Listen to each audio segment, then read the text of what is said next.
अस्सलाम वालेकुम नाज़रीन, मैं हूं अरसलान खोकर। आप देख रहे हैं प्रोग्राम असल बात। विफाकी वज़रा, काबीना डिवीज़न, ज़ाब्ता अखलाक, मुसलसल खिलाफ वर्जियाँ, ये मामूल बनता चला जा रहा है। ये क्यों मामूल बन रहा है? ये मुख्तलिफ हुकूमतों में होता रहा है, कोई इसी हुकूमत की बात नहीं कर रहे हैं। फिर सूबाई सतह पर भी बहुत सारे मामलात हैं। 18वीं तरमीम को लेकर इतनी ज़्यादा बात क्यों हो रही है? क्या वाकई इसको रोल बैक करने की कोई बातें हो रही हैं? फिर जो डिफरेंट पार्टीज़ रही हैं जिनका बड़ा हाथ रहता था, या मैं कहूँ जिनकी बड़ी अहमियत रहती थी हुकूमतें बनाने और गिराने में, जिसमें हमने ANP को भी देखा, जिसमें हमने MKM पाकिस्तान को भी देखा और दीगर ऐसी जमातें मुख्तलिफ, वो कहाँ गायब सी हो गई हैं और क्यों इर्रेलेवेंट होती जा रही हैं इस सारे मामले में। वो अगर दोबारा इलेक्शन की बात करती हैं, कभी किसी चीज़ पर बात करती हैं, तो इस तरह आवाज़ उठती नहीं है उनकी। इसकी बहुत सारी रीज़न्स हैं, इस पर भी बात करेंगे। फिर अमन की बहाली कैसे होनी है? तमाम जमातें इस पर मुत्तफ़िक़ हैं, 15 निकाती एजेंडा है, तमाम जमातें इस पर मुत्तफ़िक़ हैं, लेकिन मुत्तफ़िक़ होने से कुछ नहीं होता। प्रैक्टिकल रीज़न्स ठोस बुनियादों पर दिखाने होंगे, काम करके दिखाना होगा, अमल करके दिखाना होगा। दहशत गर्दी पर कोई नरम गोशा नहीं है जी, किसी का भी नहीं है।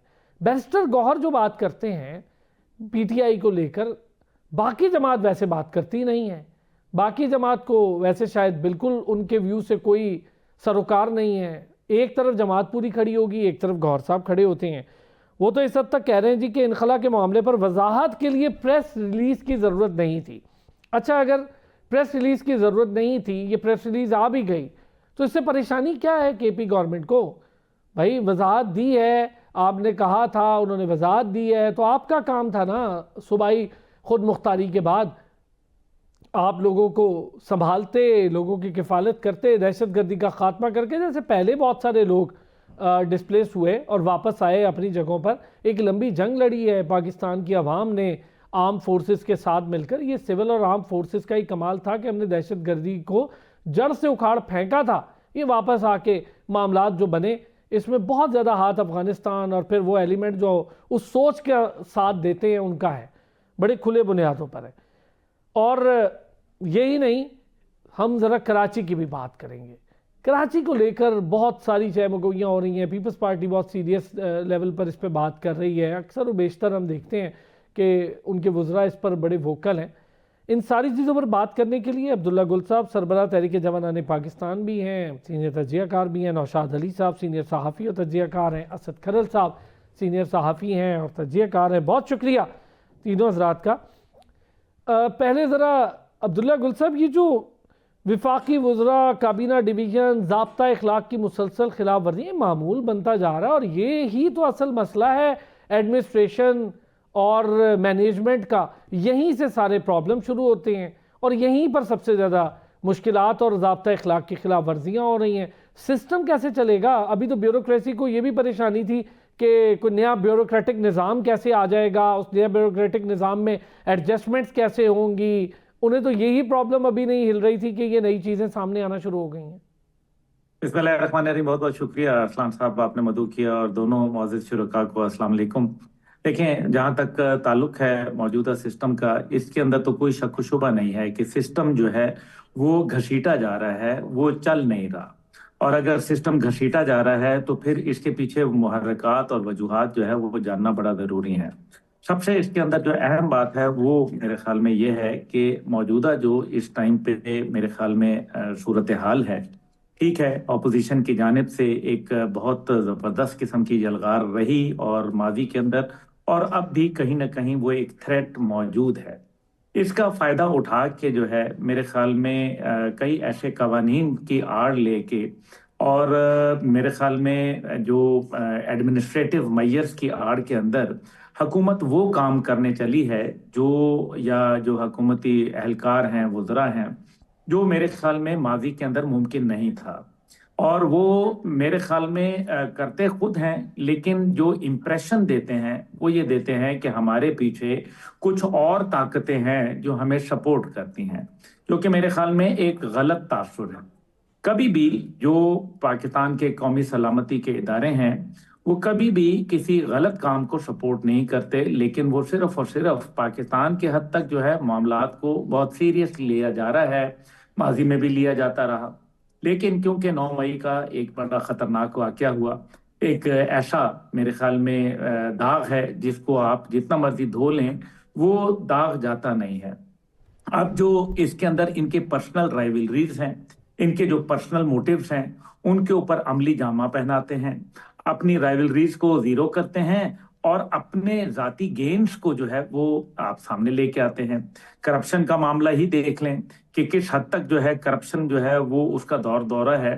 तो ये वो तमाम चीजें हैं जो इस बात की गमाजी करती हैं कि मिस यूज ऑफ पावर जो है वो किया जा रहा है और हुकूमत जो है अपनी कारकर्दगी दिखाने के बजाय दूसरों के ऊपर इल्जाम तराशियां करके जो है वो अपना गुजर बसर, जिसको कहते हैं डंग टपाऊ जो है वो मामलात वो चला रही है।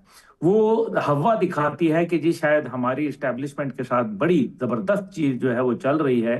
लेकिन याद रखिए कि अभी जो बयानात आए जिसके अंदर ये कहा गया कि हुकूमत और इस्टेब्लिशमेंट जो है वो एक पेज के ऊपर हैं, तो ये बयान देने की जरूरत क्यों पड़ी? क्योंकि अगर मैं अरसलान साहब के साथ इस प्रोग्राम में हूं तो मैं बार बार लोगों को ये बावर कराता रहूं कि अरसलान खोकर साहब और अब्दुल्ला गुल जो हैं वो एक पेज के ऊपर हैं, इसका क्या मतलब है? तो ये आप खुद मेरे ख्याल में समझदार हैं, हमारे मोअज़्ज़िज़ दोस्त समझदार हैं। तो मकसद यहाँ यह है कि अपने मफादात अपनी जात, लेकिन परफॉर्मेंस जो है अब आप उसको देख लें। जो दुनिया में डिप्लोमेसी चल रही है वो तो मिलिट्री डिप्लोमेसी चल रही है, इनका क्या किरदार है? बात तो ये है। और इसी तरीके से जो अगर आप देखें कि पाकिस्तान के हवाले से अभी ये जो हालिया जो ईयू ने जो साइन किया है, तो पाकिस्तान किधर खामोश बैठा था? यूरोपियन यूनियन के साथ पाकिस्तान ने क्यों जो है वो कमजोरी दिखाई? पाकिस्तान के ट्रेड और कॉमर्स जो थे वो क्यों खामोश रहे या सोए रहे? ये है वो सवाल जिनको हमें देखना है। दुनिया के 25% आबादी जो है यूरोप में बसती है और इंडिया के साथ उनका जो है वो एक मदर ऑफ ऑल डील्स जो है वो एक ट्रेड हुआ है। यूरोपियन यूनियन की सरबरा अर्सला साहिबा ने जो जिस तरह से तकरीर की है और जो बात कही है, ये आपको आने वाले वक्तों में पता चलेगा कि हम जो है वो कहाँ खड़े हैं। क्या पाकिस्तान के साथ कोई इकोनॉमिक डील अमेरिका की साइन हुई है? क्या अमेरिका ने पाकिस्तान को कोई वेवर्स दिए हैं? क्या पाकिस्तान के पानी का मसला, कश्मीर का मसला, सिरक्रीक का मसला, दहशतगर्दी का मसला, अफगानिस्तान से असले को वापस ले जाने का मसला, ये तमाम सियाचिन का मसला, क्या ये मामलात के ऊपर कहीं भी इंडिया को कोई उन्होंने किया है? जबकि इंडिया जो है वो दिन ब दिन जो है पाकिस्तान पर चढ़ता जा रहा है और वो अब जो दहशतगर्दी के जरिए और दूसरी जानिब जो है वो अपनी इकोनॉमिक स्ट्रेंथ के जरिए पाकिस्तान को जेर करना चाहता है। ये उसके हेजमोनिक डिजाइन है। लेकिन इसके लिए हुकूमत कहां खड़ी है? मासवाए रोजाना एंटी पीटीआई मुखालिफ बयानियां, या फिर जो है अगर अतीरा का ही वाक़ा ले लिया जाए तो उसके ऊपर हुकूमत को क्या ये काम पहले नहीं करने चाहिए थे? क्या जो है वो जब ये सारा मामला जब इंतहा को पहुंच जाता है तो सर हुकूमत वहां को पे फिर सूबाई याद आ जाती हुकूमत है? बीच में आड़े आ रही है ना, ये भी तो देखें ना अब्दुल्ला गुल साहब। सूबाई हुकूमत, उसका किरदार, वो चीज़ों को भी हम बिल्कुल निगलेक्ट नहीं कर सकते। मैं इस पर बड़ी डिटेल आज आप लोगों से बात करूंगा। ये जो आपने सर अभी सूबाई हुकूमत देखें, सूबाई हुकूमत को डील किसने करना है? बात तो ये है। मतलब ये हाथ, मैं आपको सच्ची बात बता रहा हूं, ये हाथ पैर बांध के बैठ गए हैं और इन लोगों ने कहा है कि ठीक है जी, हमें क्या, जिन्होंने करना है वो डील करें, सूबाई हुकूमत को हमारा क्या काम है, हम अपना काम करें। ये जो 375 खरब की जो स्कैंडल जो कि ऑडिटर जनरल की जानिब से आया है, जिसको दबा दिया गया, जो 5,300 अरब का जो करप्शन आईएमएफ ने जो नोटिफाई किया, उसके ऊपर किसी को सजा ना होना, ये भी सारी चीजें जो है वो क्या अरसलान खोकर या अब्दुल्ला गुल के जिम्मे आती हैं? सही। नौशाद साहब, ये दो तीन चीज़ें इस वक्त अब्दुल्ला गुल साहब ने तो काफ़ी ज़्यादा डिटेल इस पर बात कर ली।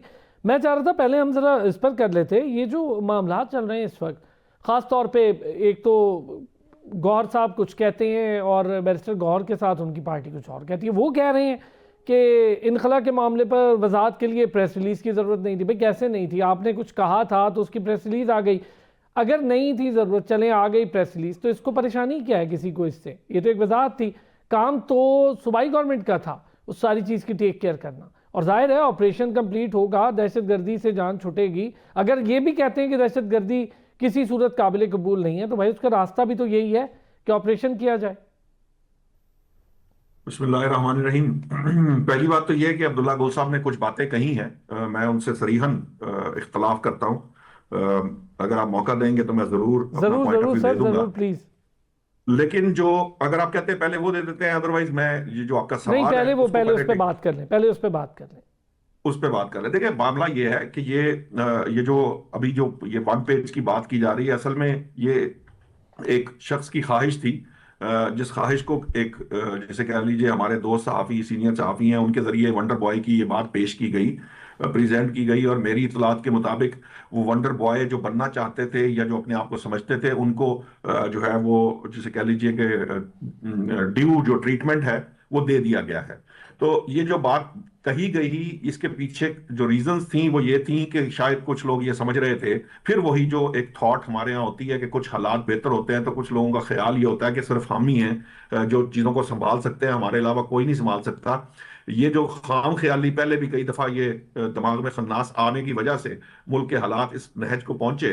तो ये वो जो लॉबी है जिसके हाथ जरा से जैसे कह लीजिए जरा से पानी से बाहर आते हैं, सांस आना शुरू होती है, तो उनको लगता है हम बहुत अच्छे तैराक हैं। और फिर जब जरा सी समुद्र की लहर जो है उनको जैसे कह लीजिए मारती है, थोड़ा सा उनको डुबोती है, तो वो फिर चीखना चिल्लाना शुरू कर देते हैं। तो ये जरा इस वक्त जो हालात थे वो ये थे कि जी सांस आना शुरू हुआ तो कुछ लोगों को ये खमार पैदा हुआ कि जी ये नहीं, ये जो सांस ले जिनकी वजह से बच रहे हैं ये नहीं ठीक, कोई और बेहतर होने चाहिए। तो ये जो ये कहने की जरूरत इस वजह से पेश आई, इसको मैंने बहुत थॉरली इन्वेस्टिगेट किया इस सारे मामले को, जब से ये वंडर बॉय वाली बात शुरू हुई। मैं ये यही कह रहा हूँ कि ये पहले भी ये तजर्बे हो चुके हैं, ये ख्वाब ख्वाहिशें ये ख्वाब बड़ी दफा दिखाए गए, बड़ी दफा फिर उनके जो नताइज हमने देखे हैं वो हमारे सामने हैं, हमारे से गुजरे भी हैं, हमने वो चीजें देखी हैं। तो ये कोई इस तरह का मामला नहीं है कि मैं कर लूं या आप कर लें, ये तो मिलजुल के करने वाला काम है। जिन मसाइल से हम घिरे हुए हैं वहां ये डिबेट्स होनी ही नहीं चाहिए। डिबेट ये होनी चाहिए कि हम सब ने मिलकर कैसे आगे बढ़ना है। ये जो आपका पाकिस्तान तरीके इंसाफ वाली बात है वो भी मैं इसके साथ अटैच करूंगा। एक और मामला ये जो इस वक्त गुफ्तगू हुई है मदर ऑफ ऑल डील, अच्छा बड़ी दिलचस्प बात है कि अगर आप उसको यूरोपियन यूनियन की उस डील को पढ़ें तो आपको ये पता चलता है ये कुछ नहीं, ये सिर्फ एक आई वॉश है जो यूरोपियन यूनियन ने इसलिए दिया है, ये जिसे कह लीजिए कि रिलीफ इंडिया को इसलिए दिया है कि इस वक्त वो ट्रंप के खिलाफ है, क्योंकि यूरोप इस वक्त ट्रंप के नेटो के जो मामलात हैं ये उनकी जो ग्रीनलैंड को यूएस लेकर थोड़े वर्सेस मामलात हैं, जी ग्रीनलैंड को लेकर यूएस वर्सेस ईयू जो मामला हो रहा है, ये उसके अंदर उन्होंने इंडिया को ये दिया है, बिल्कुल उसी तरह जिस तरह यूएस वर्सेस इंडिया हो रहा था तो पाकिस्तान को रिलीफ। और दूसरी बात यह कि टैरिफ के ऊपर रिलीफ पाकिस्तान ने लिया है। किस तरह से लिया है, उसके अंदर ना सिर्फ डिप्लोमेसी इन्वॉल्व थी बल्कि बहुत कुछ पाकिस्तान ने करके दिया। मिलिट्री ने उसमें बहुत बड़ा एक स्टेप लिया था, जो दाइश का बंदा पकड़ के दिया था, जिससे ये बर्फ पिघली भी थी और इसमें बेहतरी आई। तो ये मिलजुल के करने वाला काम है और इसमें हमें मिलजुल के ही इसको आगे बढ़ाना चाहिए। भारत अभी भी इस पोजीशन में नहीं है कि कोई बहुत ज्यादा उसने कोई मान लिया, ये सारी यूरोप की मार्केट पहले ही इंडिया की कैप्चर की हुई है। इसके अंदर कोई ऐसी चीज नहीं है जिसके अंदर ये कहा जाए कि उनको कोई बहुत बड़ा बेनिफिट मिला है या उनको कोई फायदा मिला है। कुछ थोड़ा बहुत यकीनन होगा, इसके अंदर फैसिलिटेशन होगी, वो फैसिलिटेशन एक दूसरे को ही है, ईयू की टुवर्ड्स इंडिया और इंडिया की टुवर्ड्स ईयू। हो सकता है आपको थॉरली स्टडी करें तो हो सकता है ईयू को ज्यादा बेनिफिट हो इसका, जो ये जो मदर ऑफ ऑल डील कहा जा रहा है ये की गई है। बाकी बहरहाल ये एक दो तीन पॉइंट्स मेरे जहन में थे। जहां तक बात है ना, ये 375 खरब और 5300 अरब की करप्शन पकड़ी गई थी, ये हुई, ये पहले हुई, उसको पकड़ा गया, उसका एक बताया गया। हाँ ये जरूर है कि इस पैमाने पे करप्शन क्यों होती, तो वो तो नैब के जो चेयरमैन है वजीर आजम से मिले हैं, उन्होंने तो 8 खरब रुपया समथिंग अमाउंट जो है वो रिकवर करके दी है, कई सौ अरब जो है वो हाउसिंग सोसाइटियों से रिकवर किया। तो ये प्रोसेस है जो हुकूमतों के होते चल रहा है, जिसकी वजह से ये पैसे पकड़े जा रहे हैं। अच्छा, इस पे नौशाद साहब, चूंकि मैंने 18वीं तरमीम पे भी आज डिस्कशन करनी है, प्रोविंशियल गवर्नमेंट उसके इख्तियारात तो सबको पता है, रोल क्या है, हम इस रोल पर भी आज जरा बात करते हैं। असद साहब प्लीज आपका व्यू भी इस पर चाहिए, ये दो तीन चीजें जिस पर अब्दुल्ला गुल साहब ने भी बात की, नौशाद साहब ने भी की। देखिए, एक तो जिस तरह बात आपने स्टार्ट में की कि जो मिनिस्टर्स हैं, जो कैबिनेट के लोग हैं, जो पार्लियामेंटेरियन हैं, वो ज़ाब्ता इखलाक की खिलाफ वर्जियां करते हैं, तो ये इस हुकूमत में नहीं है, ये हर हुकूमत में होता है, क्योंकि पाकिस्तान में कानून की उस तरीके से अमलदारी या गिरफ्त नहीं है जिस वजह से इस तरह की वायलेशन सामने आती है, क्योंकि उनको पता है कि एक्शन तो होना कुछ नहीं है। दूसरी बात जो है ये कि सिविलियन और मिलिट्री जो है एक पेज के हवाले से ये क्यों बार बार ये दोहराने की कोशिश की गई।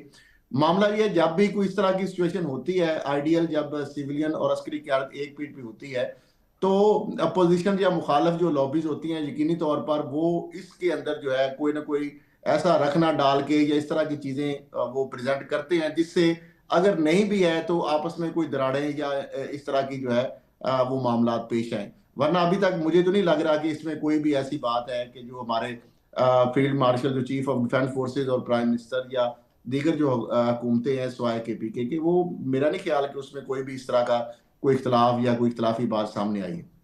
जहां तक मामला है 18वीं तरमीम के अंदर अमेंडमेंट का, सर ये वो मामला अलग करेंगे, वो मैं उस पर पूरा एक आपको अच्छा डिस्कशन, पहले मैं अब चाहूंगा मामला ये है बैरिस्टर कि गौर ये वाली जो बात। पाकिस्तान के हवाले से अगर बात की जाए कि आज पाकिस्तान वो जो कि PTI की रजीम जब खत्म हो रही थी तो उस वक्त वो डिफॉल्ट के दहाने पे था। अब उसके मुआशी इशारे जो है वो बेहतर हो रहे हैं और पूरी दुनिया इस चीज को एडमिट कर रही है और इंडोर्स कर रही है। दूसरी बात यह है कि फॉरेन पॉलिसी के हवाले से अगर हम बात करें तो उस वक्त जो है पाकिस्तान एक बिल्कुल बंद गली में आ गया था और एक आइसोलेशन का शिकार हो गया था, और भारत जिस तरह इमर्ज होकर पूरी दुनिया में सामने आ रहा था और पाकिस्तान बिल्कुल एक उसके हिसाब से किसी हवाले से भी कंपटीशन में नहीं था। लेकिन आप देखें कि ये जो मौजूदा हुकूमत जब आई, एक तो पाकिस्तान का डिफॉल्ट वाला मामला जो है वो तो दूर की बात, अब तो IMF से निकलने की बातें होना शुरू हो गई हैं। दूसरी बात यह है कि जो फॉरेन पॉलिसी के हवाले से आप देख लें कि जितने अचीवमेंट्स हुई हैं जो पाकिस्तान की हुकूमत को, और जिस तरीके से पाकिस्तान खास तौर पर मार्का हक की जो कामयाबी, उसके बाद जो पाकिस्तान जिस तरह दुनिया में उभर के एक ताकतवर तरीन मुल्क के तौर पर सामने आया है और उसकी अहमियत बढ़ी है, और पाकिस्तान जो है वो बहुत सारी जो चीज़ों में भारत को पीछे छोड़ गया है, और बहुत सारी जिस तरह बात की है, यकीनी तौर पर अगर ये भी एक वेवर है कि अगर बहुत सारे टैरिफ लगाए गए हैं भारत पर, तो आज अगर पाकिस्तान को भारत की जगह पर रख दिया तो पाकिस्तान पे वो सारे टैरिफ जो है वो लगने थे, लेकिन पाकिस्तान को उससे बहुत सारे बेनिफिट्स मिले हैं, आप देख लें। और इस तरह जो जिस तरह और बहुत सारे महाजों के अंदर हम कामयाब हुए हैं। अब मामला जो दहशतगर्दी के हवाले से है, KPK की खास तौर पर सारा जो वहां पे एक मैदान जंग बना हुआ है, यकीनी तौर पर देखें जो सूबाई लॉ एंड ऑर्डर का वैसे तो अगर देखा जाए तो वो प्रोविंशियल गवर्नमेंट का जो है वो चैप्टर बनता है, और लेकिन मामला ये है चूंकि KPK के हवाले से डिफरेंट सूरत हाल है, इसलिए वफाक भी उसमें काफी ज्यादा उसकी इनपुट होती है। तो अब मामला ये है कि जो पंजाब में या खैबर उसके सिंध में या में तो उस तरह उनको जो ऐसे अनासर हैं जो कि इंतहा पसंदी कर रहे हैं या जो दहशतगर्दी कर रहे हैं, उनको उस तरीके से मौका नहीं मिलता, क्योंकि सूबाई हुकूमतें जो है बड़ी उनकी गहरी नज़र है, उनके मुख्तलिफ इदारे हैं, CDD है और बाकी जो उनके बाकी पुलिस या दीगर डिपार्टमेंट्स हैं।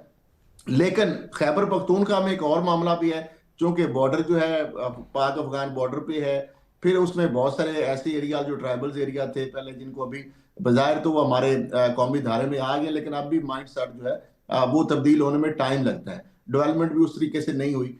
तो अब ये वो सारी चीजें हैं जिसकी वजह से सूबाई हुकूमत जो है, जिस तरह बड़ी अहम बात उन्होंने की कि दो किस्म के PTI के अंदर लोग हैं। एक वो लोग हैं जो कि जिनका कोई ड्रग से या वेपन की स्मगलिंग से कोई बेनिफिशियरी नहीं है और बेनिफिशियरी हैं, और दूसरे वो हैं जो नहीं है। जो नहीं है वो तो चाहते हैं कि वहां पे अमन कायम हो, हर सूरत में हो, उसमें कॉनेटिक ऑपरेशन करना पड़ता है, वो भी किया जाए और किसी तरीके से भी वहां पे इसको अमन जो है उसको इंश्योर होना चाहिए। लेकिन दूसरे लोग जो हैं जो कि बजाय जो है सामने इजलासों में या मीटिंग्स में तो आके कह रहते हैं कि जी हम नेशनल एक्शन प्लान पे अमल दरामद करने के लिए तैयार हैं, लेकिन अंदर खाते जो है वो उनकी विल जो है वो सर नहीं यही तो चाहते प्रॉब्लम कि है ये असद चीजें खलल साहब। असल मसला ही तो ये है कि एक वजीर आला है, दूसरे PTI को लीड कर रहे हैं, दो की अलग अलग बातें हैं। अब वजीर आला की माने, उनको देखें, उनको समझें, PTI है इनको समझें, यहाँ ये बहुत ज़्यादा कन्फ्यूजन। अच्छा, जब PTI के दोस्तों से बात करें वो कहते हैं कोई कन्फ्यूजन नहीं है, लेकिन मानते भी नहीं है फिर एक दूसरे की। एक छोटा सा ब्रेक सर, मैं ब्रेक से आता हूँ। 18वीं तरमीम पर इतनी बात क्यों हो रही है? ख्वाजा आसिफ इस पर बहुत ज़्यादा वोकल हैं, हमने इस पर 2-3 बार PTI के दोस्तों से भी बात की, गुज़िश्ता 2 प्रोग्राम्स में भी आपने देखा।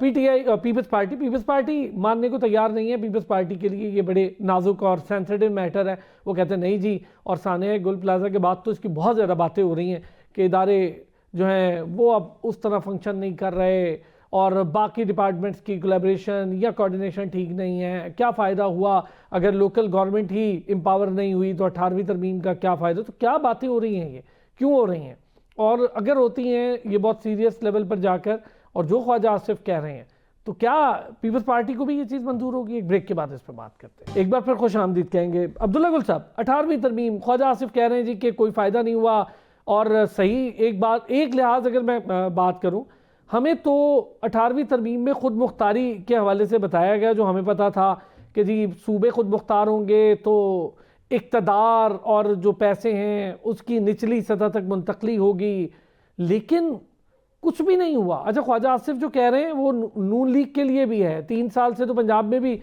सब चीज़ें ऐसे ही पड़ी हुई हैं, कुछ भी नहीं हो रहा वहाँ भी, लेकिन लोकल गवर्नमेंट ना होने की वजह से या होते हुए भी पावर ना होने की वजह से हमने पीपल्स पार्टी को सींग लड़ाते देखा एमक्यूएम पाकिस्तान के साथ। जब वसीम अख्तर थे मेयर, वो कहते थे जी मेरे पास तो इख्तियार नहीं है, मैं मशीनरी का इस्तेमाल नहीं कर सकता। वज़ीर आला कहते थे सारे इख्तियार हैं, इनको पैसे भी दे दिए हैं, इनको फंड्स भी ट्रांसफ़र कर दिए हैं। केपी में सब कुछ होते हुए, उनकी अपनी हुकूमत होते हुए, वो खुद इतनी बात करते थे, लेकिन मुझे तो कोई बल्दियाती निज़ाम फ़ाल नज़र नहीं आया। बात सारे कर रहे हैं, नज़र क्यों नहीं आ रहा ये? जी देखें अरसलान साहब, नज़र पहली बात यह है कि गवर्नेंस इश्यूज हैं।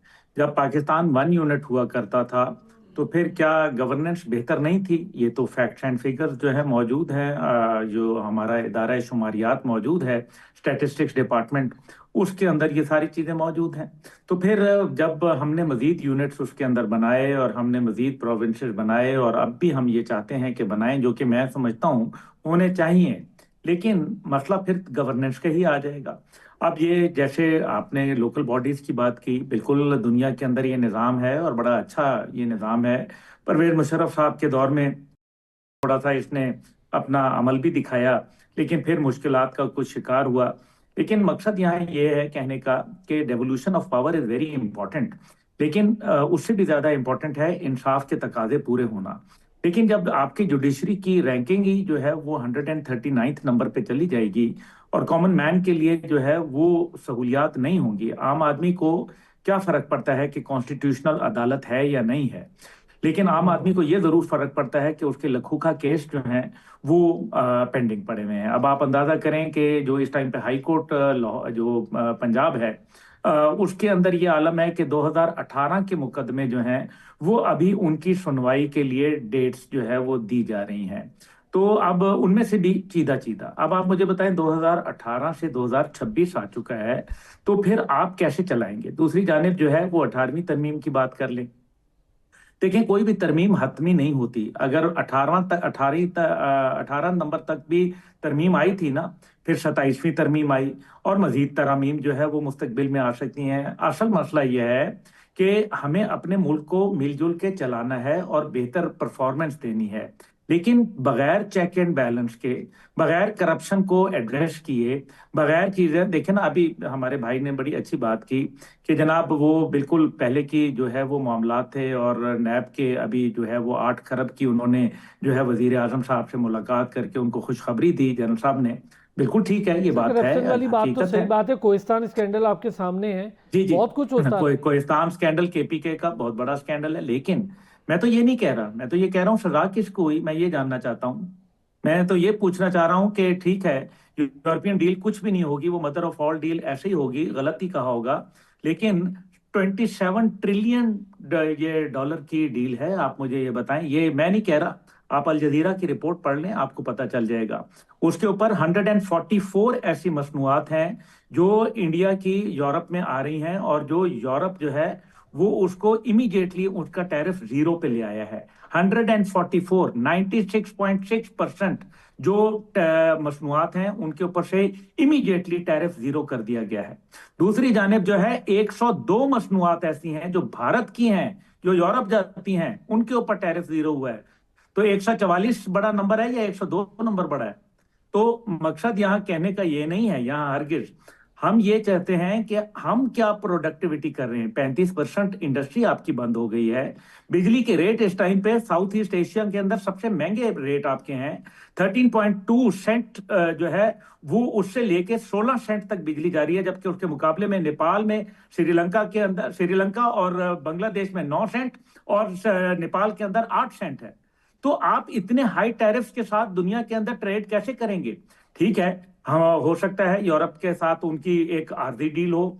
आर्जी वैसे नहीं हुआ करती जब इतने बड़ी सतह के ऊपर गुफ्तगू होती है तो। लेकिन मैं ये कहना चाहता हूं कि हमारी क्या डील हुई? क्या अमेरिका ने हमें मोस्ट फेवरेट नेशन करार दे के हमारे ऊपर जो है कोई उन्होंने अपने ट्रेड टैरिफ जो है रिड्यूस किए? दूसरी जानिब जो है पाकिस्तान के अंदर सर इस खित्ते में सबसे कम है, इस खित्ते में सबसे कम है। पाकिस्तान में सफीर तक नहीं आया हुआ उनका, 1 साल से ज्यादा हो गया, अमेरिका ने अपना सफीर तक नहीं भेजा हुआ।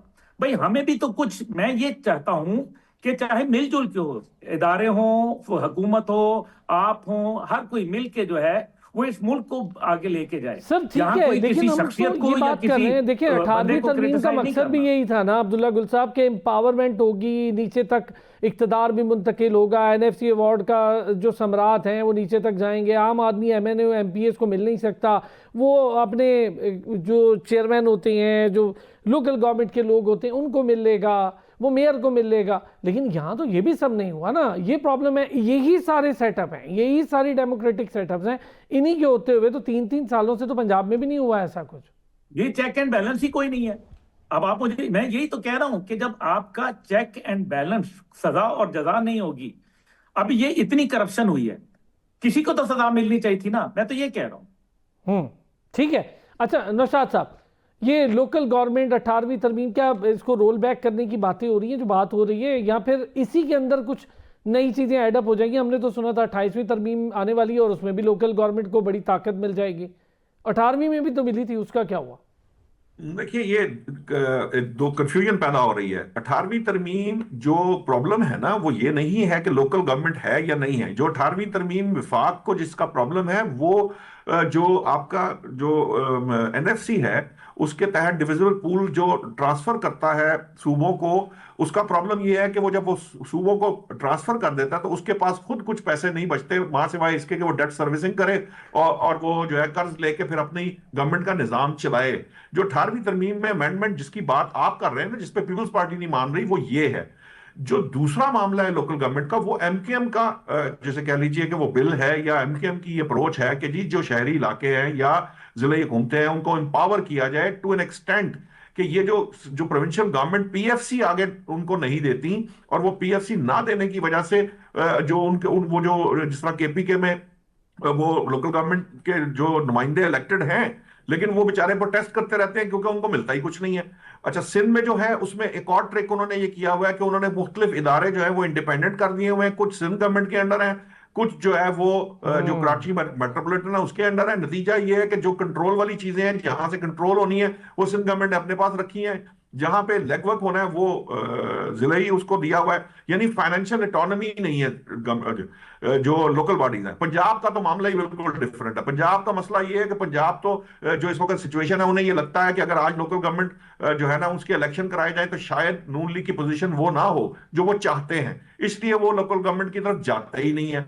अच्छा, उन्होंने क्या किया, उन्होंने इससे बचने के लिए एक और काम ये किया कि जो नया प्रपोज किया वो गैर जमाती बुनियादों पर कर दिया। मकसद उसका ये था कि ऊपर के जो लोग हैं, जो हमारे लोग हैं, उनको आप इस तरह से जो जितवा लें कि कल को उनके नीचे जो लोग कहीं से भी जीत के आए हैं, चूंकि गवर्नमेंट उन्होंने बनानी है और गवर्नमेंट पंजाब में नून लीग की है, तो इस तरीके से मैनेज कर लिया जाए कि ये तासुर ना उभरे कि नून लीग की ग्रास रूट के ऊपर अभी कोई पजीराई नहीं मिली। दूसरा जो उसके अंदर एक प्रॉब्लम आ रहा है वो ये है कि देखिए जो हमारे लेजिस्लेटर्स हैं वो ये समझते हैं कि अगर ताकत जो है वो नीचे दे दी जाएगी, लोकल गवर्नमेंट्स को दे दी जाएगी, तो जो सूबाई हुकूमतें हैं उनका जो मकसद फौत हो जाएगा। आप देखिए कि जो पंजाब के इस वक्त तमाम तर जो प्रोजेक्ट शुरू हुए हैं उसमें मेजॉरिटी जो लोगों ने अप्रिशिएट किए हैं वो प्रोजेक्ट्स थे जो मेयर के करने के या काउंसलरों के करने के या मेट्रोपॉलिटन कॉर्पोरेशन के करने के काम थे। उनको ये लगता है कि अगर ये कुछ उनके हाथ से निकल जाएगा तो फिर ये पजीराई उनको नहीं मिलेगी, बल्कि वो जो मेयर्स हैं वो उनका नाम बनेगा कि अगर उन्होंने कोई बेहतरी कर दी। अब ये एक जिसे कहते हैं ना पॉलिटिकल प्रॉब्लम है, जिसके ऊपर अभी ओवरकम करने की जरूरत। जरूरत इस बात की, ये जो तरमीम जिसकी आप बात कर रहे हैं, ये बेसिकली मुत्तहिदा कौमी मूवमेंट ये चाहती है कि आपके लोकल, एक तो ओवरऑल यूनिफॉर्मिटी होनी चाहिए, जिसके अंदर ये भी शामिल हो कि जी लोकल बॉडीज के इलेक्शन ऊपर कोई गवर्नमेंट है या नहीं है। लोकल गवर्नमेंट जो जो लोकल गवर्नमेंट बॉडीज हैं, उनको इंश्योर किया जाए कि वो अपनी जगह पे अपने टाइम पे जो है वो डिसॉल्व होंगी और नए इलेक्शन होंगे हर हाल के अंदर। ये उनकी मुत्तहिदा कौमी मूवमेंट का जो बिल है उसके अंदर ये शामिल है, और इसको आइन के अंदर ये कंपल्शन दी जाए कि ये लाजिम है, वरना इसको गैर आइनी तस्वर किया जाएगा। अच्छा, लेकिन ये अब जो ख्वाजा आसिफ कह रहे हैं, इससे ये इंप्रेशन क्यों जा रहा है कि इसको रोल बैक करने की कोई बात हो रही है नौशाद साहब? किसको? 18वीं तरमीम, इसके अलावा कुछ सोच रहे हैं कि मैं आपको वापस बताऊं, देखिए इख्तियारात आ जाएंगे? जो पीपल्स पार्टी का प्रॉब्लम, मैं जो जानने की कोशिश की वो ये है कि जी मैं सेहत का मसला है, बाकी मामला तो वो उधर आ जाएंगे विफाक के पास वापस। एक्चुअली ये रोल बैक करने का मसला ये था कि जो सेहत के और जो एजुकेशन के जो फंड्स दिए जाते हैं, चूंकि वो हाईएस्ट लेवल पे हैं, वो फंड्स जो है वो सूबे लगाते नहीं है उस तरीके से जिस तरीके से लगाए जाने चाहिए। अच्छा, एचईसी हो गया, आपके जो हायर एजुकेशन है, आपके जो दीगर बहुत सारे इदारे हैं, यूनिवर्सिटियां बंद हो रही हैं, यूनिवर्सिटियां प्रॉब्लम में हैं और उनको फंड्स नहीं दिए जा रहे। आपकी तकरीबन पंजाब में भी यूनिवर्सिटियों को उस तरह के फंड्स नहीं मिल रहे। एचईसी ने अपनी फंडिंग्स रोक दी हुई हैं। जो सीएम है पंजाब की, केपीके के, सिंध के, वो यूनिवर्सिटियों को फंड्स उस तरह से नहीं देते। नतीजा ये है कि ये एक इंप्रेशन बन रहा है कि कुछ डिपार्टमेंट्स जो जो डिसॉल्व भी कर दिए गए थे, जो नीचे डिवॉल्व किए गए थे, वो डिवॉल्व करने के बावजूद उनकी हालत जो है वो नागुफ्ता बे है, यानी वहां पे स्पेंडिंग बेहतर नहीं है। सो उस आर्ग्यूमेंट पे बात करते हुए उन्होंने ये बात की थी। लेकिन मैं आपको जो बात करूं, ख्वाजा आसिफ और 18वीं तरमीम का जो विफाक और पीपल्स पार्टी का मसला है, वो नहीं है जो आप समझ रहे हैं। वो है जो मैं आपको बता रहा हूं कि एक्चुअली दरअसल वो मामला ये है कि विफाक के पास एनएफसी के डिविजिबल पूल के अंदर सूबों को पैसे देने के बाद पैसे नहीं बचते। ठीक है। सूबे ना डेट सर्विसिंग में अपना हिस्सा डालते हैं, ना डिफेंस में अपना हिस्सा डालते हैं, ना दीगर मामलात के अंदर अपना हिस्सा डालते हैं। तो एक ऑप्शन ये है कि जो अमेंडमेंट है इसके अंदर पीपल्स पार्टी को इस चीज पर राजी किया जाए कि 18वीं तरमीम में एक अमेंडमेंट की जाए जो 18वीं तरमीम से रिलेटेड है, जिसके अंदर यह तय कर दिया जाए कि या तो ये डिपार्टमेंट्स कुछ ऊपर लिए जाएं जो फेडरल के पास आज भी किसी ना किसी सूरत के अंदर लटक रहे हैं, वो प्रॉपरली डिवॉल्व नहीं हुए वो, और दूसरा ये है कि जो पैसे आप देते हैं, मिसाल के तौर पर लॉ एंड ऑर्डर के अंदर आप प्रोविंशियल जो लाइबिलिटी वो तो पूरी कर रहे हैं, लेकिन उसके अंदर सपोर्ट कर किसी किस्म की जो है वो सपोर्ट नहीं आपने बड़ा अच्छा किया, बड़ी डिटेल बता दी। से आती है। ये आपने बड़ा अच्छा किया, पूरी डिटेल बता दी कि असल इशू आ कहाँ रहा है। क्योंकि मैं समझने की कोशिश कर रहा हूँ 3 दिन से कि अगर ये हो जाएगा तो ये प्रॉब्लम होगी, वो उस पर बात नहीं करने देते 18वीं तरमीम पे। कादिर मंदोखेल साहब ने उज़मा कारदार साहिबा से बिल्कुल निगेट किया इसको हमारे प्रोग्राम में, और हम उस पर बात कर रहे थे। उन्होंने कहा नहीं, इस पर कोई बात नहीं हो सकती, ये तो ये चाहते हैं, ये गुल प्लाजा का साने का वेट कर रहे थे, ये सब। वो फिर बात कहीं और चली गई। असद खरल साहब प्लीज, 18वीं तरमीम क्या मामला असल में क्यों ये इतना बढ़ रहा है, अब आके क्यों हो रहा है? 18वीं तरमीम तो बड़ी विन विन सिचुएशन थी सारी पॉलिटिकल जमातों की। बस सबसे बड़ा मसला ये था कि निचली सतह तक इक्तदार की मुंतकली नहीं थी, फिर टैक्सेशन का निज़ाम को फाल नहीं हो पाया, उसकी विफाक को बड़ी परेशानी थी। दूसरा सेहत का मामला है और फाइनेंशियल इशूज़ को लेकर है। ये 3-4 प्रॉब्लम क्या ये वाकई इतने सीरियस और संजीदा हो गए कि अब इस पर सोचा जा रहा है? देखिए, एक तो ये है कि जो 18वीं तरमीम है उससे सबसे ज्यादा जो बेनिफिशरी है वो पीपल पार्टी और सिंध हुकूमत है। आपको याद होगा कि जो अब भी अगर आप देखेंगे तो पंजाब जो उसने सेक्रीफाइस किया इस हवाले से, बहुत सारे जो चीजें हैं उसने अपनी सरेंडर की, और जो सिंध है उसने किसी जगह पे भी कंप्रोमाइज किया। दूसरी बात यह है 17 साल से उनकी हुकूमत है और जिस तरीके से एनएफसी के जरिए उनको पैसे अरबों खरबों रुपए मिल रहे हैं, लेकिन आप देखें कि उसका ना पूछने वाला है, ना कोई हिसाब देने वाला है, ना कोई जवाब दे। क्या वजह है कि सिंध के अंदर क्यों अच्छी सड़कें नहीं बनती? क्या वजह है कि सिंध के अंदर हेल्थ और एजुकेशन का उस तरह से निजाम क्यों बेहतर नहीं है? इंफ्रास्ट्रक्चर वहां पे क्यों खराब है? क्यों वहां पे करप्शन, मिसमैनेजमेंट और सिस्टम जो है उनका राज है?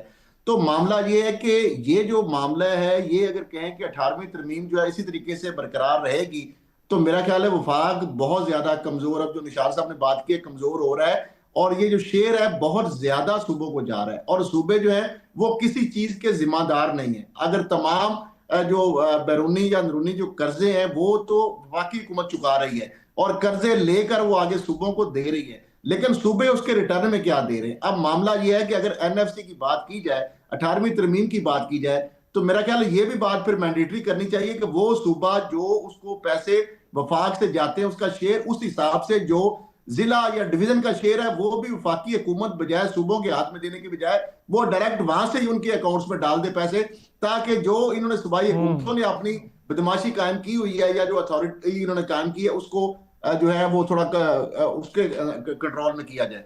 दूसरी बात ये है कि क्या ये नहीं हो सकता कि अगर पंजाब के अंदर जो डिस्ट्रीब्यूशन कंपनीज है उसका जो खसारा है वो बेनिफिशियरी तो उसके पंजाब गवर्नमेंट या पंजाब के लोग हैं, लेकिन उसका जो नुकसान है या जो उसका खसारा है वो फेडरल गवर्नमेंट ही सिर्फ वो जो है बेयर करती है। इस तरीके से सिंध के अंदर जो डिस्ट्रीब्यूशन कंपनीज है, हेस्को है या के इलेक्ट्रिक है, उनका जो खसारा है वो वाकई हुकूमत जो है वो करना।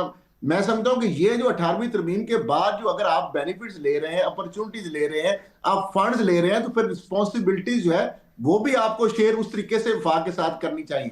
अब मामला यह है कि इस तरह डिस्ट्रीब्यूशन कंपनियां जिस सूबे में जो फाल करती हैं उसका जो खसारा वो सूबे अपना शेयर उसमें कुछ डालें, कुछ वफाक डालें। इकोनॉमिक जोन्स नहीं फाल हो पा रहे ना खरल साहब, जो इम्पोर्टेंट चीज थी वहां से फैक्ट्रीज जहां जहां से जा रही हैं वो भी सारा कुछ विफाक पे डल जाता है, चूंकि विफाक देखे ना वफाक कहाँ पे करे। वफाक जो है सूबों को पैसे ये तो सारा लेके अपना चुप करके बैठ जाते हैं और ये तो एक टका वापस देने के लिए तैयार नहीं। और बहुत सारे टैक्स अपने भी इनके सूबों में इन्होंने नाफिज करवा ली, उसके जरिए बहुत सारे टैक्स और ज्यादा अपने आप को वो भी रिकवरीज इनके पास रेवेन्यूज आ रहा है।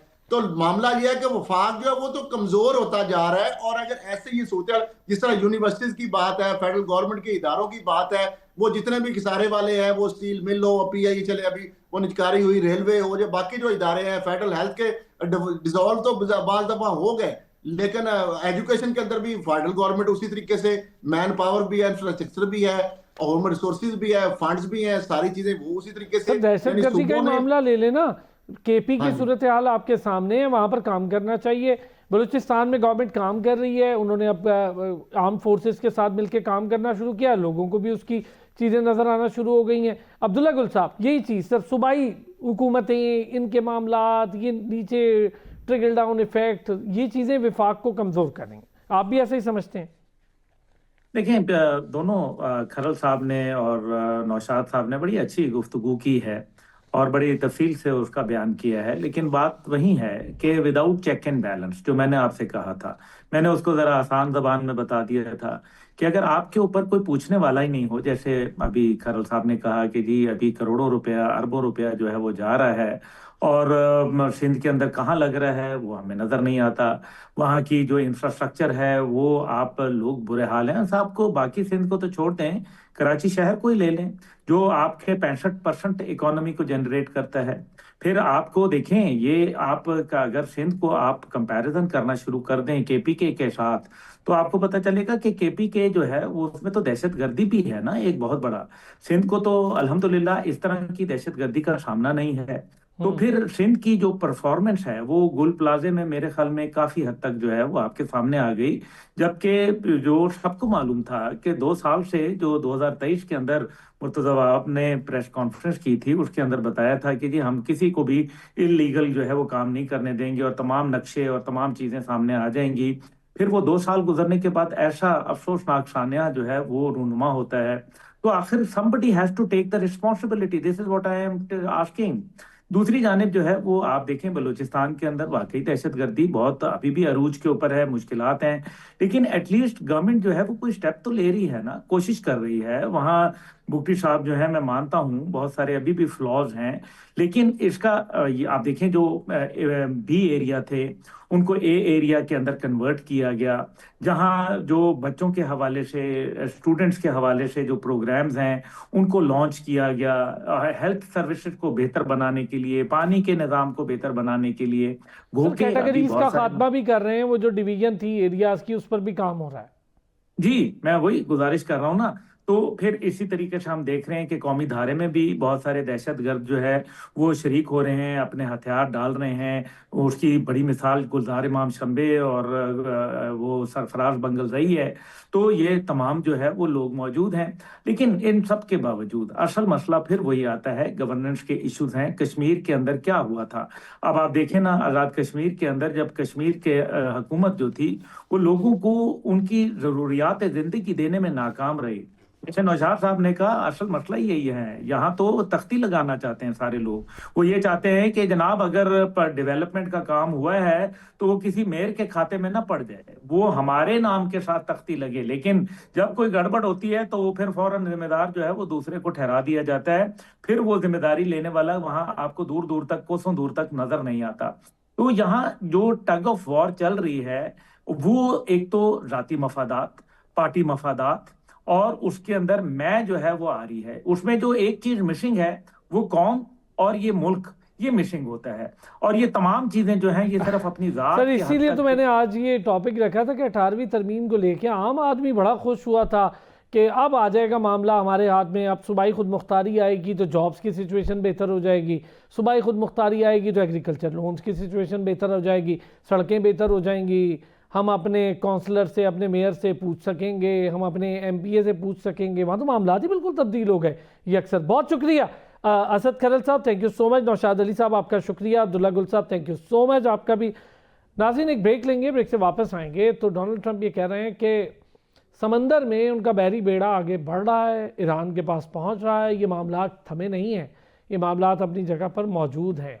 हम ज़रा इस सिचुएशन को भी देखेंगे, इससे दुनिया में क्या असर पड़ रहा है इसको भी देखेंगे एक ब्रेक के बाद। एक बार फिर खुश आमदीद कहेंगे, जैसे कि मैंने कहा था ब्रेक से वापस आएंगे, ज़रा बात करेंगे अमेरिका ईरान टेंशन को लेकर, इस खित्ते को लेकर।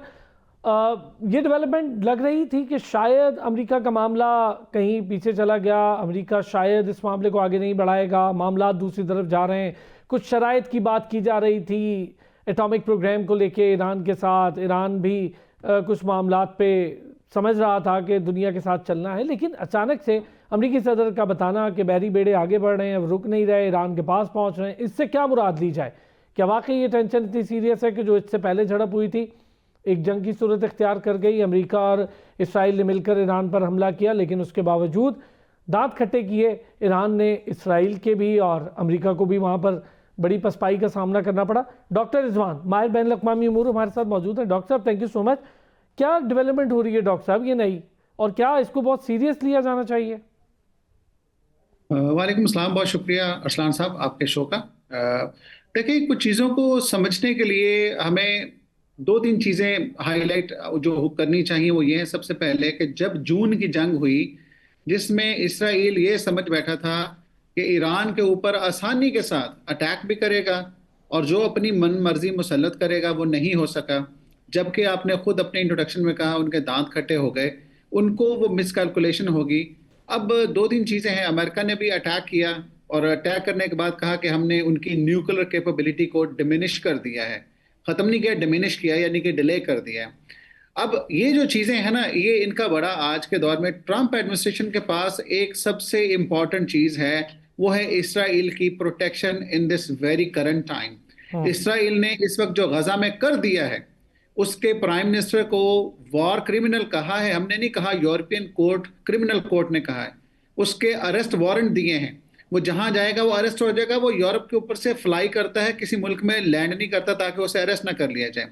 अब ये जो चीज़ें हैं, इस सूरत में ईरान के अंदर एक ऐसा क्रिएट किया गया, फर्स्ट क्रिएट किया गया जिसमें आर्टिफिशियली एल्गोरिदमिक वॉर इसे कहते हैं आज के दौर में, कि जिसमें लोगों को बताया गया कि लोग ईरान में इस रजीम से छुटकारा हासिल करना चाहते हैं, लोगों को सड़कों पे निकाल के उनको वेपनाइज करके उनको ये दुनिया को दिया गया इंप्रेशन के ईरान के अंदर रिप्रेसिव रजीम है। अब बात आती है, उस चीज़ को बहाना बनाया गया, बहाना बना करके ट्रंप एडमिनिस्ट्रेशन ने जो बहरी बेड़ा भेजा है, इसकी दो चीज़ें हैं।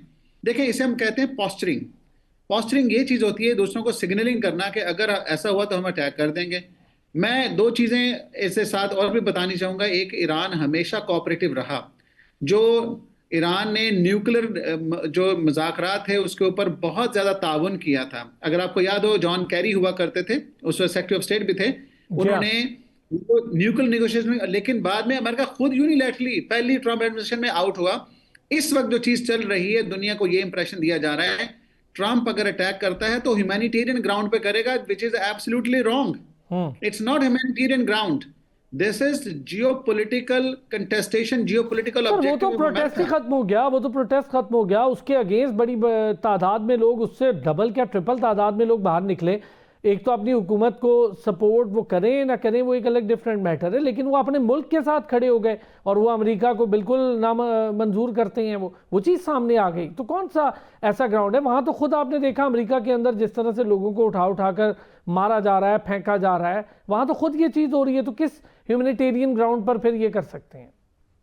अच्छा अरसलान साहब, एक चीज बड़ी इंपॉर्टेंट है, इस वक्त जो करंट इंटरनेशनल सिस्टम है that is under crisis, and that is under crisis because of America itself.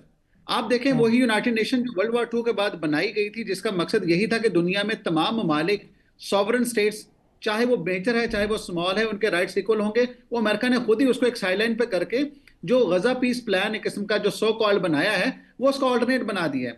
और दूसरी बात यह है कि जो सबसे एक अहम चीज है कि वो नेतन्याहू के ऊपर अनरिलेंटिंग सपोर्ट है अमेरिका की। मैं ये समझता हूं कि जो सबसे बड़ी मैं बुराई कहूंगा आज के कंटेम्प्रेरी टाइम्स की, यूरोपियन उसके खिलाफ खड़े हो गए।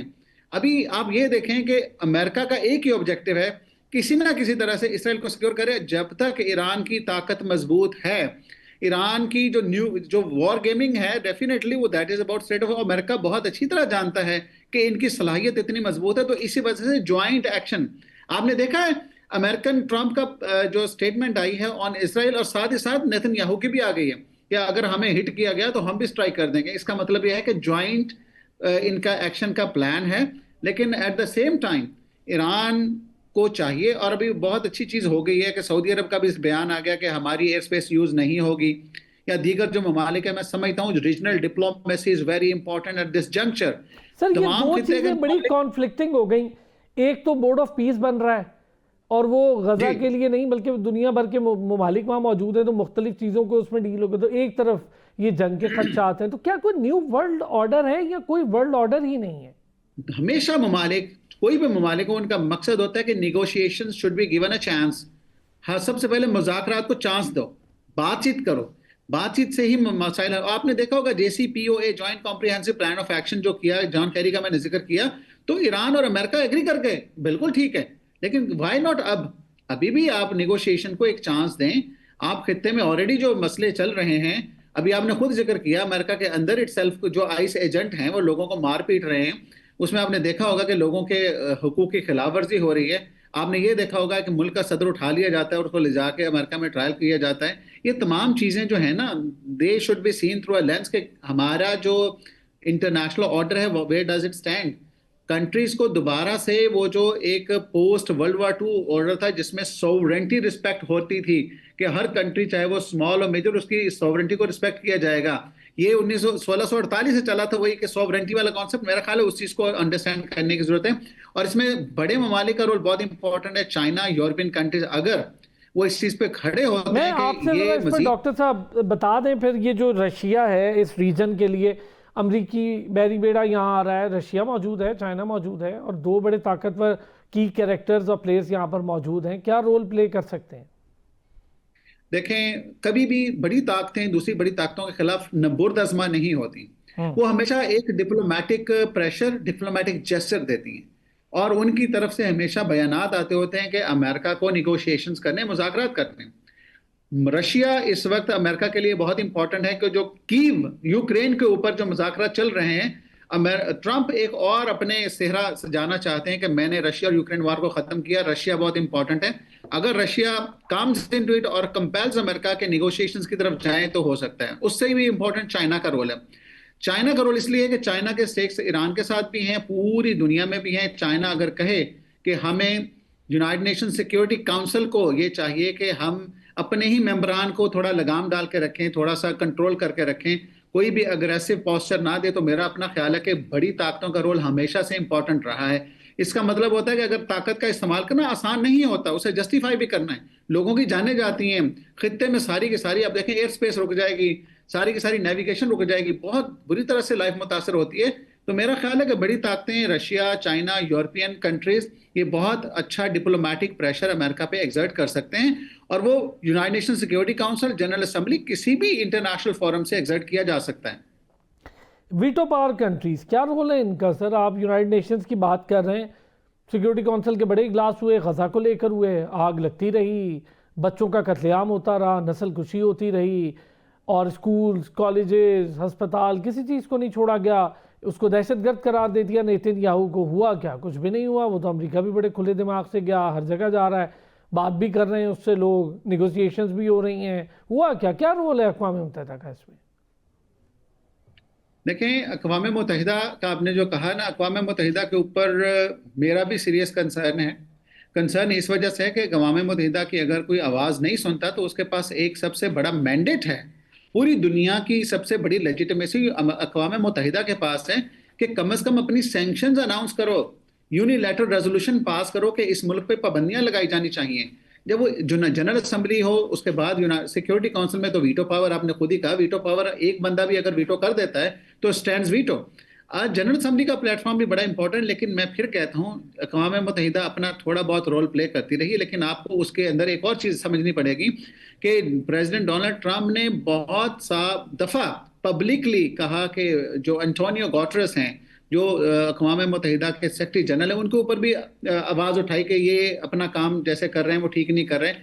तो मैं ये समझता हूँ ये ज़्यादा कंसंट्रेशन ऑफ पावर जो है ना इस टाइम अमेरिका के हाथ में, मैं अमेरिका की जो एस्टेब्लिशमेंट छोड़ दें, जो अवाम है they do not want a war, उसके ऊपर बहुत सारा नैरेटिव बिल्ड किया जा रहा है कि ये अमेरिका की नेशनल सिक्योरिटी और अमेरिका के इंटरेस्ट में है कि इस टाइम अमेरिका जाके ईरान को एंगेज करे मिलिटरीली। मैं ये समझता हूँ अक़वाम मुत्तहिदा यहाँ भी रोल प्ले कर सकती है, उसके पास मैंडेट है। इन्हें लगता नहीं है कि ये पहले अफगानिस्तान में आए, वहाँ मैस क्रिएट किया, इराक में गए, वहाँ मैस क्रिएट किया, वहाँ दिल नहीं भरा, सीरिया चले गए, वहाँ मैस क्रिएट किया, फिर ये लिबिया चले गए, वहाँ मैस क्रिएट किया, अब इनका और दिल नहीं भरा, यहाँ जाएंगे। मैं ये समझता हूँ कि आप सेक्शन की कहाँ पे है। तो इन चीज़ों को देखना पड़ेगा, अमेरिका को ये सोचना पड़ेगा, उसकी इस्टेब्लिशमेंट को भी, कि ये जंग तो छेड़ देंगे, इनकी टर्म थोड़ी रह गई है, इसके बाद उसको कैरी ऑन कौन करेगा? अगला प्रेसिडेंट करेगा। और जो इनकी ख्वाहिशात हैं, इन्हें पीपल ऑफ ईरान, उनकी विल, उनकी ख्वाहिशात को रिस्पेक्ट करना चाहिए, ना कि अपनी मर्जी मुसल्लत की जानी चाहिए। People of Iran are supporting that regime in Iran, Ayatollah Khamenei regime and all the revolutionary. मैं ये समझता हूँ कि इस टाइम सबसे बड़ी बात है कि बैठ के कहाँ गया वो सैनिटी कहाँ गई? जब हम जंग करने के बाद टेबल पे बैठते थे, पहले भी टेबल पे बैठ के देख लो ना। सबसे बेहतर बात यही होगी कि पहले बैठ के देख लें, वरना ये मामला जाहिर है पूरी दुनिया को इससे खतरा है, ऑयल पॉलिटिक्स इसमें इन्वॉल्व है और बहुत मामलात हैं, आबनाए हुर्मस का इशू है, पूरी दुनिया इससे इफेक्ट होगी, खाली दो मुल्कों का मसला नहीं है। बहुत शुक्रिया डॉक्टर रिजवान आपका भी, नाज़रीन आपका भी शुक्रिया। कल फिर होगी मुलाकात, अपना ख्याल रखिएगा।